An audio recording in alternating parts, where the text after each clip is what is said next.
Économiques et écologiques, les modes de transport alternatifs ont pourtant encore du mal à concurrencer la traditionnelle voiture.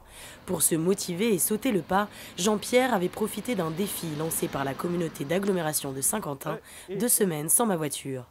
Son choix s'était porté sur le covoiturage et les transports en commun, d'Orsay, son domicile, à Manille-les-Hameaux, son bureau. Avec le covoitureur, la première semaine, ça s'est très bien passé. On a pu alternativement covoiturer. La deuxième semaine, c'était un petit peu plus difficile parce que j'ai pas de bus direct et j'avais en plus après un quart d'heure de marche. Eh bien, là, ça me prenait en tout 1h15 et là, c'était vraiment très long. Difficile d'accepter de doubler son temps de trajet.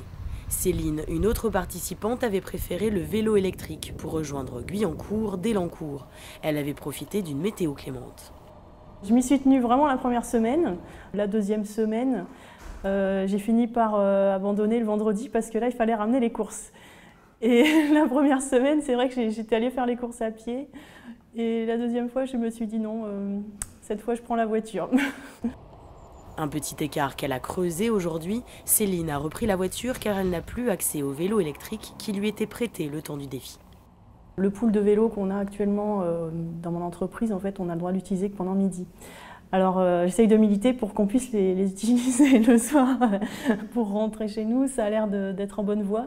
Et je pense qu'effectivement, s'ils sont à dispo, moi je les utiliserai 1 à 2 fois par semaine. Jean-Pierre n'a pas complètement changé ses habitudes non plus. C'est au volant de sa voiture que nous l'avons retrouvé. Cette semaine, mon covoitureur est en déplacement. Et puis la semaine prochaine, on reprendra le covoiturage. De nouveaux défis devraient être lancés à plus grande échelle dans les entreprises de Saint-Quentin-en-Yvelines et Jean-Pierre compte bien en faire la promotion.